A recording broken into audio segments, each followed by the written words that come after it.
오늘 말씀의 제목은 같이 읽어보실까요? 시작. 하나님의 가장 큰 능력. 과연 하나님의 가장 큰 능력이 무엇인가 오늘 확인하고자 하는데요. 지난주 말씀에 이어서 우리가 능력이 있음에도 순종하고 싶지 않은 그 문제, 성경 인물들 가운데서도 우리랑 큰 차이가 없는 사람들이 있어요. 다시 말해 하나님께서 그들에게 주신 능력이 있음에도 불구하고 순종하지 않고 자기만을 위해 사용하는 사람들이 있어요. 크게 3명의 정도의 사람이 있는데요. 발람과 삼손과 가룟 유다, 이 3사람의 기록을 좀 잠깐 살펴보고자 합니다. 엘렌 G 화이트 여사가 기록한 예언의 신의 말씀들을 통해서 살펴볼 텐데요. 첫 번째, 발람입니다. 빛의 화가라도 또 알려진 렘브란트가 그린 그림인데, 발람이 이 나귀를 타고 가다가 발람은 누굴 보고 있어요? 나귀를 보면서 몽둥이를 치려고 하고 있어요. 좀 빨리 좀 가라. 근데 그 옆에 누가 있어요? 천사가 누굴 치려고 해요? 발람을 치려고 하는 그 장면. 발람은 천사가 눈에 보이지 않아요. 나귀만 치고 있습니다. 이 발람이라는 선지자, 어떤 내용이냐면요, 부조화 선지자 439쪽. 일찍이 발람은 어떤 사람? 선량한 사람이었고, 또 누구였다고요? 하나님의 선지자였다. 그러나 그는 배도하고 탐욕에 빠져 있었으면서도 여전히 지극히 높으신 분의 종이라고 공언하였다. 이제 민수기에 나오는데요. 발람 말고 발락이라는 왕이 나옵니다. 발락의 보상을 거절하고 사신들을 돌려보내는 것이 자기의 의무임을 잘 알고 있었다. 그러나 발람은 위험하게도 감히 유혹과 장난하려고 하였으며, 발람은 선량한 사람이고 하나님의 선지자였음에도 불구하고 발락, 이스라엘 백성들을 향하여 저주하라는 그 발락의 제안을 받아들일까 말까 그 고민을 하는데, 왜 고민했냐면 자기는 하나님의 선지자로서 하나님의 백성을 저주할 수 없고, 근데 발락이 주는 그 금은 보화는 너무 갖고 싶고, 그러니까 저울질하면서 유혹과 장난을 치고 있었어요. 능력을 받은 사람임에도 불구하고 자신을 위해 사용하는 그런 사람이 되고 맙니다. 또 두 번째, 삼손과 드릴라, 그 장면에 나오는 이제 그림인데요. 아주 강한 사람이었어요. 오늘날로 치면 스포츠 스타. 그럼 발람은 오늘날로 치면 아까 누구일까요? 발람. 저 같은 사람이에요. 목회자, 성직자. 근데 오늘 삼손은 스포츠 스타, 비상한 체력의 삼손입니다. 그 소년의 성장할 때 그는 비상한 체력을 가졌음이 판명되었다. 능력 있는 사람이죠. 그의 튼튼한 근육에 의한 것이 아니요, 그의 깎지 않은 머리가 상징하는 바와 같이 나시리누서의 조건에 의한 것이었다. 만일 삼손이 그의 부모처럼 하나님의 명령을 충실히 순종하였더라면 그의 운명은 보다 더 고상하고 행복하였을 것이다. 그러나 우상 숭배자들과 교제함으로 그는 타락하였다. 능력 있는 사람, 비상한 체력을 가진 삼손이지만 하나님의 사람이 아닌 사람들과 교제하고 어울리고 자신을 위해 능력을 사용한 사람이 되었습니다. 그리고 이 사람은 누굴까요? 가운데 예수님이 있고 시간은 밤입니다. 예수님 옆에 있는 사람, 예수님에게 입을 맞추고 있는 가룟 유다. 이 유다도 능력 있는 사람이에요. 오늘날로 치면 정말 유능한 회사원이라고 볼 수 있겠습니다. 그는 예리한 식별력과 행정적인 재능을 가진 사람이었으므로 제자들은 당신의 사업에서 크게 조력할 자로서 유다를 예수에게 추천하였다. 유다의 후년의 역사는 어떤 생각이요? 세속적인 생각을 중요시한다는 것이 위험하다는 것을 그들에게 보여줄 것이었다. 제자들이 가입시키기를 원하였던 이와 같은 사람의 협력은 가장 악한 원수의 손에 사업을 팔아넘기게 되었을 것이다. 예리한 식별력의 유다, 뛰어난 행정가 유다. 예수님의 다른 제자들은 어부고 좀 무식한 사람들이었습니다. 그러니까 예수님의 제자들이, 다른 제자들이 예수님, 우리 중에 저 유능한 사람을 우리 중에 한 사람으로 좀 끼워 주십시오. 저 사람이 있으면 우리가 하는 일들이 더 수월할 것 같습니다. 정말 능력 있는 사람이었어요. 하지만 그 유다는 세속적인 생각을 버리지 못하고 그의 마지막 예수님을 팔아 넘기게 되죠. 능력 있는 사람인데 그 능력을 자기를 위해서 썼어요. 이 사람들이 다 기회가 있었습니다. 발람, 삼손, 유다 모두 하나님께서 그들을 돌이키는 일을 하셨어요. 발람에게는 나귀의 입을 열어서 말하게 하셨고, 삼손에겐 여호와의 신이 떠나서 삼손에게 힘이 사라졌을 때 삼손이 블레셋 사람들의 손에 잡히게 하셨어요. 그리고 유다는 예수님의 마지막 만찬, 주의 성찬에 참여하게 하시고 심지어 예수님께서 손으로 유다의 발을 닦으셨습니다. 시대의 소망에는 그 유다에 어떤 기회가 있었는지에 대한 기록이 잘 나와 있습니다. 그런 기회를 받았음에도 불구하고 마지막 줄에 보시면요, 유다는 하늘의 지혜를 받기 위하여 자기의 생각을 굴복시키려고 하지 않았다. 기회가 있었음에도 굴복하지 않았어요. 이 세 사람, 하나님을 따르며 능력을 받은 사람이지만 다 뭐 했어요? 타락을 했어요. 이 중에 누가 하늘에서 만날 수 있을까? 제가 알기로는 삼손밖에 없습니다. 삼손은 적어도 히브리서 11장에 믿음의 조상들의 그 기록들에 삼손은 들어가 있어요. 결국 마지막에 그 기회를 얻었을 때 회개한 사람은 삼손만입니다. 아무튼 여기서의 문제는 하나님을 따르며 능력을 받은 사람이 뭐 했다는 거예요? 제목처럼 뒤에 두 글자 뭐 했다는 거예요? 타락했다는 거예요. 능력을 받은 사람이 타락했다. 악이 존재하고 죄가 존재한다. 내 능력을 하나님께 헌신하고 싶지 않아서 생기는 문제들입니다. 희생하고 싶지 않아서 생기는 문제들. 다른 사람들도 아닌 하나님을 따르는 사람이 죄를 범하고 악이 드러났을 때 하나님을 믿지 않는 사람들은 어떤 문제가 생기냐면요, 하나님에 대한 오해가 생겨요. 오해. 어떤 오해가 생기느냐면요, 하나님은 모든 것을 다 알고 계셔요. 전지하시죠.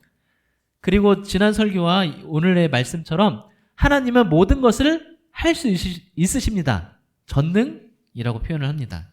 그리고 그 하나님은 어떤 하나님이냐면요, 사랑의 하나님이십니다. 전지하고 전능하고 이 사랑의 하나님께서 만드신 이 세상에 완벽한 세상이어야 하는 거예요. 전지하고 전능하고 사랑의 하나님이 이 세상을 만드셨다면. 그런데 이 세상에 뭐가 존재하냐면요, 악이 존재합니다. 정반대의 것이 존재해요. 그래서 하나님을 잘 알지 못하고 성경 말씀도 모르고 그냥 이 세상을 그냥 보는 사람들은 이걸 가지고 하나님이 계시지 않다라는 주장을 내세웁니다. 어떻게 그러냐면요, 하나님은 눈에 보이지 않지만 이 세상에 악한 일들이 발생하는 건 너무 눈에 드러나고 잘 보여요. 이건 제 얘기가 아닙니다. 세상에서 좀 똑똑한 사람들이 하는 말들이에요. 철학자들이 하는 말들이에요. 악이 존재한다. 근데 잘 봐라. 하나님이 만약에 전지하시다면, 모든 것을 알고 계시다면 하나님이 악이 존재할 것을 알았기 때문에 이것을 사전에 막지 않으셨겠냐? 이렇게 얘기합니다. 그러니까 하나님은 계시지 않거나, 만약에 하나님이 계시다면 전지한 하나님은 아닐 거다, 이렇게 말을 하는 거예요. 이해가 되시나요? 또 하나님은 전능한 하나님이 아니다, 이렇게 얘기하는 겁니다. 만약에 하나님이 전능하다면 악이 존재할 그때 모든 것을 하실 수 있는 하나님께서 악을 완전히 버리셨을 것이다. 근데 전능하신 하나님이 그 일을 안 하시고 지금 악이 존재하기 때문에 하나님은 뭐 하지 않다? 전능하지 않거나 하나님은 계시지 않는다. 이렇게 말을 하는 거예요. 그럼 사랑의 하나님이 만드신 이 세상에 어떻게 악이 존재하는가? 그럼 하나님은 사랑의 하나님이 아니거나 하나님이 계시지 않는다. 이렇게 말을 하는 겁니다. 성도 여러분, 우리는 여기에 대해서 어떻게 대답을 할 수 있을까요? 전지한 하나님께서, 전능한 하나님께서, 사랑의 하나님께서 근데 가만히 두셨을까? 성경의 요약을 좀 잠깐 말씀을 드리겠습니다. 성경의 요약을 아주 잠깐 말씀을 드리면 이 세상이 시작이 되었고 이 세상은 뭐가 있다? 끝이 있다. 성경에서 하는 말입니다. 그런데 이 세상이 시작된 지 얼마 안 돼서 뭐도 같이 시작되었냐면요. 죄가 시작이 되었다. 죄가 시작이 되면서 이 죄 문제를 해결하기 위해서 무엇을 같이 약속하셨냐면요. 구원자가 올 것을 약속을 하셨습니다. 그래서 그 구원자의 약속대로 예수님께서 오시고 예수님께서 구원의 길을 만드셔서 십자가에 달려 돌아가셨어요. 그 다음에 그 이후에 예수님께서 죽으시고 부활하시고 승천하셔서 다시 뭐 하리라? 구원자가 다시 오리라 약속을 하셨고 구원자가 다시 오면 이 세상이 끝나기 전에 어떤 일이 있었냐면 죄가 시작되었으니까 뭐도 끝난다? 죄도 끝난다. 이것이 성경의 요약입니다. 근데 지금 제가 손에 든 이 성경이 한 권의 책으로 보이지만 실제로는 몇 권이죠? 66권. 예, 다들 잘 알고 계시는군요. 구약은 39권, 신약은 27권, 더해서 66권입니다. 9구단 해볼까요? 3일은 3, 3이 6, 3, 3은 9, 하다가 3, 9, 27. 예, 그것만 외우면 성경이 구약이 몇 개고 신약이 몇 개구나. 더하면 66권이구나. 예, 이건 알고 계시죠? 근데 성경이 총 몇 장인지는 아십니까? 이거는 외울 일이 없어서 잘 모르시는데 1189장입니다. 외우실 필요 없어요. 이 1189장이 이 인류의 역사를 다 담고 있는데 성경이 거룩한 책, 홀리 바이블이라고는 말을 하지만 이 성경에 죄가 많이 담겨 있어요. 죄가. 예수님의 족보만 좀 살펴보시면 마태복음 1장에 보시면 예수님의 족보가 나오는데 족보하면 어떻게 만들어야 돼요? 후손들이 우리 조상들의 이야기 누구 할아버지부터 쭉쭉쭉 이어서 나까지 왔는데 그 할아버지가 잘못된 일을 족보에 쓰려고 하겠어요? 쓰지 않으려고 하겠어요? 안 쓰려고 하고 좋은 일만 쓰려고 합니다. 근데 예수님의 족보를 보면 나쁜 일이 다 그대로 녹아져 있어요. 야곱의 12아들 중에 예수님의 할아버지가 된 유다는 누구에게서? 네, 유다는 다말에게서 누구를 낳고, 제가 지금 펴봐야지 알겠지만 잠깐 마태복음 1장을 함께 펴보실까요? 신약 첫 책이기 때문에 마태복음 1장 1절부터 예수님의 족보가 쭉 나옵니다. 근데 그 3절에 보시면 유다는 다말에게서 베레스와 세라를 낳고, 이게 그냥 아무렇지 않아 보이실 수도 있어요. 근데 유다와 다말의 관계가 다말이 유다의 아내가 아니라 유다의 며느리예요. 족보에 시아버지가 며느리와 동침해서 자녀를 낳았다는 게 그냥 그대로 기록되어 있어요. 5절. 살몬은 라합에게서 보아스를 낳고, 우리에게는 이게 아무런 문제가 아니에요. 근데 라합이 누구냐면요, 이스라엘 백성에 있어서 이방 사람, 술집 기생입니다. 게다가 유대인들에게는 이게 굉장히 문제가 되는 죄악시 되는 일들 중에 하나예요. 어떻게 이방인과 결혼을 했을까? 그리고 6절입니다. 6절은 더 대단한데요. 중간에 보시면 다윗은 이새는 다윗 왕을 낳고 하면서 다윗은 중간부터입니다. 다윗은 우리아의 아내에게서 누굴 낳고? 솔로몬을 낳고. 심각하지 않습니까? 예수님의 족보가 심각해요. 이게 무슨 말씀을 드리냐면요. 성경의 요약을 좀 드리는데 예수님의 족보부터 뭐가 들어가 있냐면요. 우리 인간의 죄가 그대로 기록되어 있어요. 성경이 있긴 하지만 인간의 죄가 그대로 기록되어 있습니다. 근데 성경 1189장 중에 딱 4장만 죄가 전혀 없어요. 딱 4장만. 성경이 죄투성인데 1189장 중에 4장만 죄가 없는데 혹시 어딘지 아십니까? 힌트를 드리자면 제일 처음 2개와 그럼 뭐겠어요? 제일 마지막 2개. 창세기 1장과 2장 그리고 요한계시록 21장, 22장에는 죄가 없어요. 창세기 3장에서부터 죄가 시작되고 요한계시록 20장에 온 우주의 죄가 완전히 끝나고 새하늘과 새 땅이 요한계시록 21장에 시작이 됩니다. 이게 성경의 전체의 요약이에요.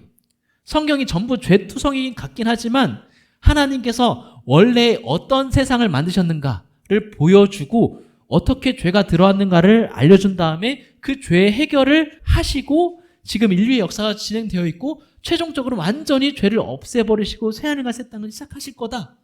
이것이 성경의 전체의 요약입니다. 이것을 모르는 사람들은 왜 전능하신 하나님께서 모든 것을 알고 계신 하나님께서 사랑의 하나님께서 이 땅에 악이 존재하도록 악이 있도록 두셨는가에 대한 질문에 대한 답을 하지를 못해요. 그냥 하나님이 없다라고 대답을 해버리죠. 하지만 우리는 악이 이 땅에 존재함에도 불구하고 하나님은 여전히 살아계시고 일하고 계신다라고 확신을 합니다. 그래서 오늘의 말씀의 제목 하나님의 가장 큰 뭐죠? 능력. 그것이 무엇인가? 바로 이 그림의 가장 중심에 있는 십자가가 하나님의 가장 큰 능력입니다. 이 십자가 모든 것을 알고 계신 전지한 하나님께서 미리 고안하셨습니다. 시대의 소망 22페이지 보시면요. 구속의 경륜은 아담이 타락한 후에 세워진 사후 고안이 아니었다. 말이 좀 어렵지만 구속의 경륜, 인류를 구원하기 위한 하나님의 계획은 아담이 타락한 후에 세워진 것이 아니라는 거예요. 아니다. 그럼 아담이 타락하기 전에 인류를 구속할 계획을 세웠다는 겁니다. 심지어 악이 존재하기도 전이에요. 밑에서 3번째 줄 보실까요? 중간에 보시면 태초부터 하나님과 그리스도는 누가 반역할 것과 사단이 반역할 것과 그 반역자의 기만적인 권세를 통하여 뭐를? 인류가 타락할 것을 아셨다. 그러면 구속의 계획은 전이에요. 전지한 하나님께서 미리 아셨어요? 모르셨어요? 미리 아셨어요. 미리 아시고서 뭘 계획하신 거예요? 그래, 악이 존재하지 않게 해야겠다가 아니라 악이 존재하게 될 것을 뭐 하겠다? 해결하겠다를 계획하신 겁니다. 아멘이십니까? 근데 여기서 한 가지 더 놀라운 게 있습니다. 그 전지한 하나님께서 뭐 하신 거냐면요. 우리 사람을 창조하신 거예요. 기본교리 6장에 보시면요. 그리스도께서 아담을 향해 무릎을 꿇고 이 첫 인간의 손을 조성하실 때에 그분은 인간들이 어느 날 그 손을 남용하고 결국 당신을 십자가에 못 박으리라는 사실을 알고 계셨음이 뭐하다? 분명하다. 하나님께서 그 아담의 손을 만들 때 예수님께서 그 창조 행위를 하셨을 때 무엇을 알고 계셨다는 거예요? 이 사람의 손이 자신을 뭐하리라? 못 박으리라는 것을 알면서도 뭐 하신 거예요? 사람을 만드신 거예요. 놀랍지 않습니까? 어떤 의미로는 창조와 십자가는 한데 어우러져 있는 것이다. 왜냐하면 창조주 그리스도는 창세로부터 죽임을 당하셨기 때문이다. 그분의 선지성, 미리 알고 계심이 그분을 중단시키지 않았다.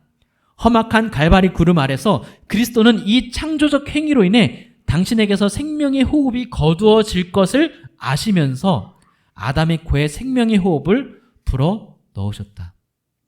결코 헤아릴 수 없는 사랑이 창조의 기초이다. 아멘이십니까? 내가 죽을 것을 알면서도 사람을 만드신 거예요.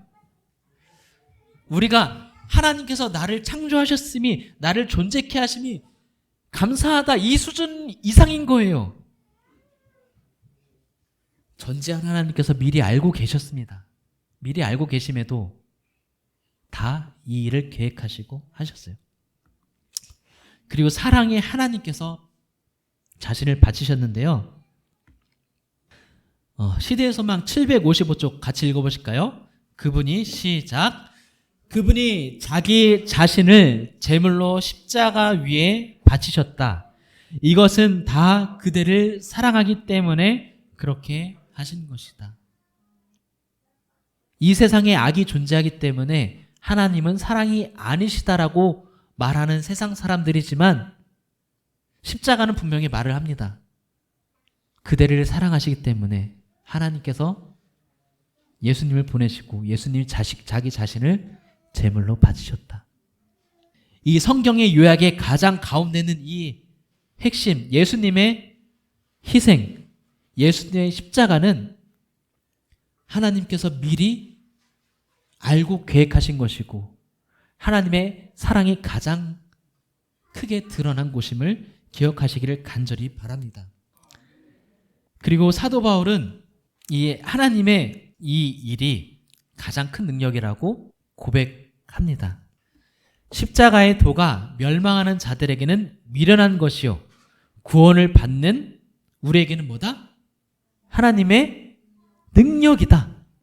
내가 복음을 부끄러워 아니하노니 이 복음을 모든 믿는 자에게 구원을 주시는 뭐다? 하나님의 능력이 됨이라. 십자가가 뭐라는 거예요? 하나님의 뭐라는 겁니까? 능력이라는 거예요. 이상하지 않습니까? 왜 이상하냐면요. 능력이 있다면 내가 저 사람하고 좀 어떤 문제가 있어요. 능력이 있는 사람은 뭐 하는 거예요?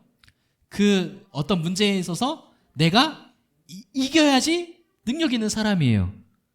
그렇죠? 그런데 십자가는 뭐예요? 예수님이 죽으신 거예요. 죽으신 건데 그게 하나님의 뭐라는 겁니까? 능력이라는 거예요. 그러니까 십자가의 도가 이것을 모르는 멸망하는 사람에게는 미련한 거라는 거예요. 미련한 거. 죽은 거니까. 그런데 구원을 받는 우리에게는 뭐라는 겁니까? 하나님의 능력이라는 겁니다. 고린도전서 1장 18절 같이 읽겠습니다. 십자가의 시작. 십자가의 도가 멸망하는 자들에게는 미련한 것이요 구원을 받는 우리에게는 하나님의 능력이라. 아멘이십니까? 로마서 1장 16절도 같이 읽겠습니다. 내가 복음을 부끄러워하지 아니하노니 이 복음은 모든 믿는 자에게 구원을 주시는 하나님의 능력이 됨이라. 아멘. 하나님의 가장 큰 능력, 전능하신 하나님의 가장 큰 능력은 바로 뭐라는 겁니까? 십자가라는 겁니다. 자기의 아들을 희생하신 십자가가 하나님의 가장 큰 능력입니다. 기본교리 352쪽에서도 이렇게 나옵니다. 영원한 시대를 통하여 갈바리의 상처는 그분의 영광을 나타내고 그분의 능력을 선포할 것이다. 각시대대장투 674쪽에서도 갈바리에서 상한 흔적은 영원한 시대를 통하여 주님께 대한 찬양을 불러일으키고 그분의 능력을 말해줄 것이다.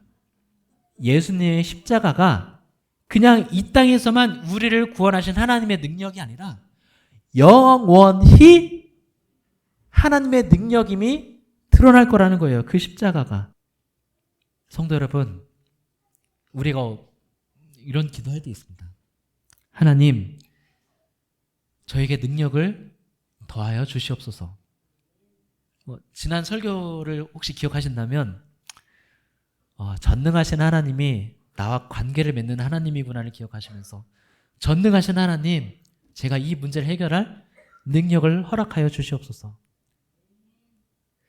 그런데 알고 보니 하나님의 가장 큰 능력이 뭐였다는 거예요? 십자가라는 겁니다. 왜 하나님의 가장 큰 능력이 멸망에 가는 자에게는 미련해 보이는 자기 희생, 십자가인가?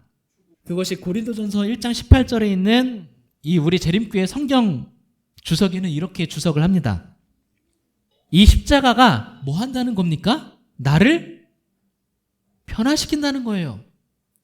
이 변화되지 않는 이 완악한 나를 변화시키는 것이 예수 그리스도의 십자가라는 겁니다.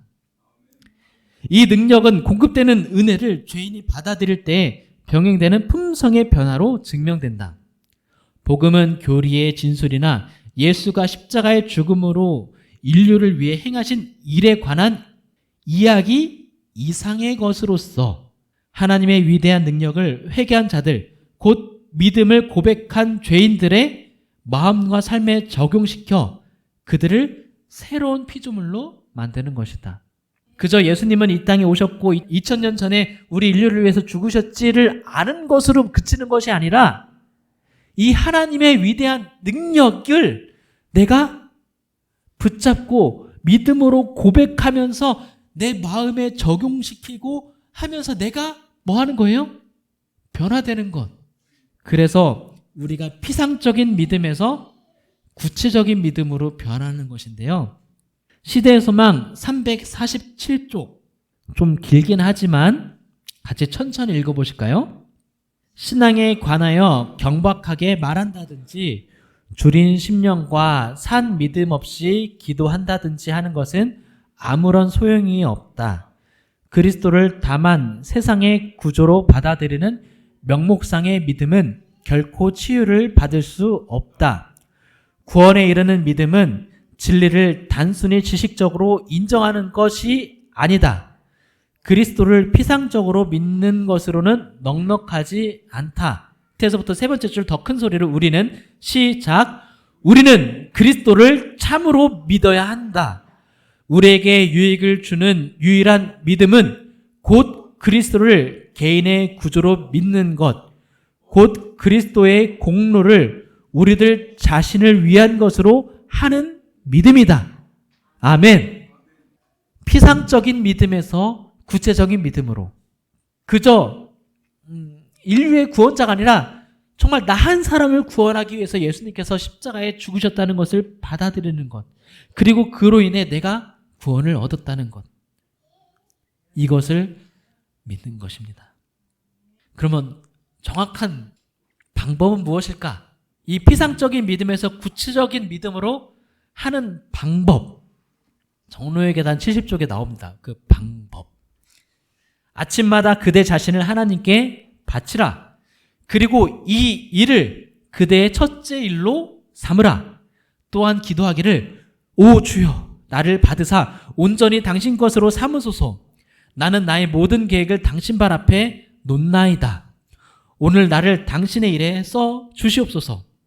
나와 같이 하여 주시고 나의 모든 일이 당신 안에서 성취되게 하옵소서 할 것이다. 이것이 날마다 행할 일과이다. 아침마다 그 날을 위하여 자신을 하나님께 바치라. 모든 계획을 하나님께 맡겨 그의 섭리에 따라 행하기도 하고 그만두기도 할 것이다. 이렇게 함으로써 그대들은 날마다 그 생애를 하나님의 손에 맡기게 되고 따라서 그대의 생애는 그리스도의 생애를 모방하게 될 것이다. 십자가를 나에게 적용하는 것. 그 방법이 정로의 계단 70쪽에 나와 있습니다. 아침마다 그대 자신을 하나님께 바치라. 그래서 십자가를 나에게 적용하려면 아침을 바치려면 뭐예요? 시간이 있어야 돼요. 시간을 가지라. 그리고 그것을 누군가와 하는 것이 아니라 개인적으로 하는 것입니다.